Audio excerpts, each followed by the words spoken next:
Hi, this is Ren, This is Casey. and this is All Walks of Film. So, we just got out of seeing Sorry to Bother You. And today was the opening of its limited release. It's available everywhere July 13th. So this is going to be very spoiler free. But to summarize, just go see it. Don't listen to a review. Don't look up what it's about. Just go watch the movie. So, stop here, go see the movie. Even though this is a spoiler free edition, we still are going to get into some of the plot of the movie, but we're not going to give much away. All right, so this film is about a man named Cassius Green. It's such a wonderful name. Mm-hmm. And he is trying to get work. He's down on his luck and goes into the telemarketing business, which I'm sure everyone can attest to not liking telemarketers. Mm-hmm. What kind of person does it take to actually do telemarketing work? Well, this film kind of explores that a little bit, and the kind of sacrifices that you have to make on your own morality in order to become a telemarketer. In the movie, it's telemarketing. It's about every job. Actually, this movie for the first half is a lot like that scene from the episode of Rick and Morty where Summer goes to work for the devil.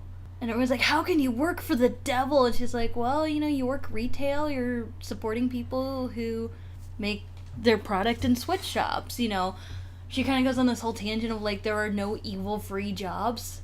Yeah. This movie's kind of like that. And yeah, this movie explores that on many different angles. So keep that in mind when you actually go see the movie. This is the first film from Boots. Boots Riley, yes.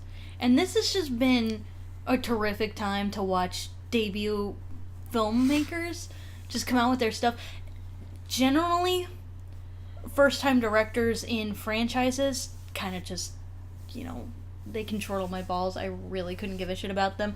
But in the indie scene, they've just been decimating so well. What I really like about this film is it maintains a consistent and unique style to it. Mm-hmm. It doesn't really feel like any other movie that you've seen, with all of these elements combined.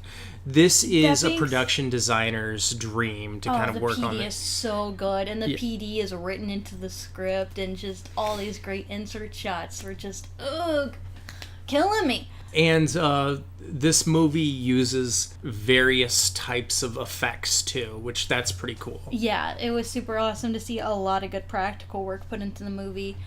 All of this being said, having seen it, I can already see that the most common comparison is going to be comparing this movie to Get Out. But I feel like comparing this movie to Get Out is like comparing apples to the Holocaust.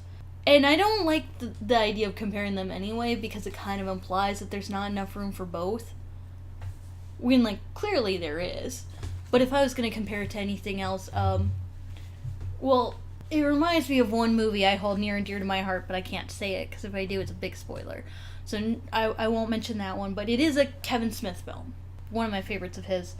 And it actually reminds me a lot of Atlanta. It reminds me a lot more of Atlanta than of Get Out, honestly. Just, tone-wise and the feel of it, but not really, where I'm like, oh, it's a rip-off. There's definitely a lot of very interesting and original ideas and concepts put into the movie. And what I really do like is it's a movie where it's about a lot of different issues, but I do like that it's all very obvious. It's not Mother, where it's all hidden in symbolism.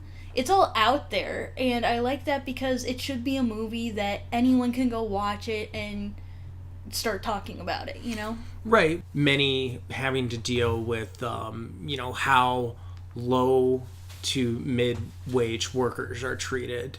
And that's the other a big part stuff, of it, yeah. Yeah, and the other stuff, you got to watch the movie to get that. Yeah, I mean, it's in there just as much as that. It's just that's one of the many things that the movie talks about that we can kind of say without spoiling it.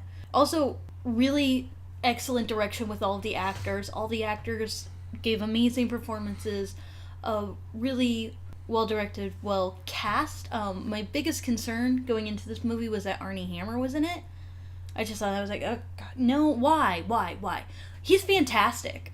I did legitimately forget that he was there, but he just annoys me so goddamn much. But he's perfectly cast in the movie. Yeah. And he does a really good job, and I contribute that more to the director than anything else. I know that we are definitely in the minority with that. I don't care. It's just how I feel. If even I, the Armie Hammer curmudgeon, can turn around on his performance in this, like... Also, like, the sleazy telemarketer guys were so...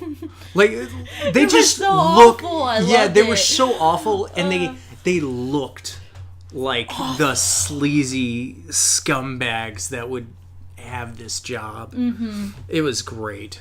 Yeah. I mean, it was just one of those movies where everything was on point. The script, the direction, the acting, the aesthetic, the production design, the effects work, the editing. I did notice the music seems to have all been written by Boots Riley. I'm not 100% sure on that. I just happened to see that while the credits were rolling. Although there were some rights for, not to spoil it, but there's a right for a particular quote-unquote rap song that's in the movie. Okay. That apparently has been written and copywritten. Which cracks me up. Yeah, it's pretty funny because I'm not a huge fan of rap music, and it was combining, like, the two things that I've sort of criticized rap for including.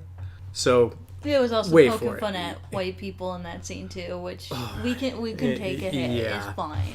So go watch Sorry to Bother You and let us know in the comments below what you thought. We'll probably do a spoiler discussion later. Yeah, but for now, I'm actually really worried that people aren't going to see the movie. Really, the only thing I post on Facebook at all anymore is whenever I see a good movie, I just beg everyone, please go watch this movie, you guys. Go see it, it's so good, give me your money, and nobody ever watches it. So And I'm really worried that nobody's going to see this movie. And once again, I am not getting paid by MoviePass, but if you have MoviePass, this is the perfect type of film to use your MoviePass for.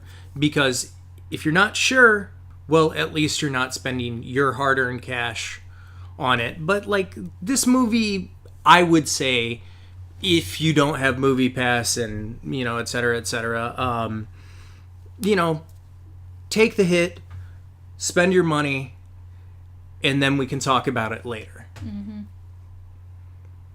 Thanks for listening.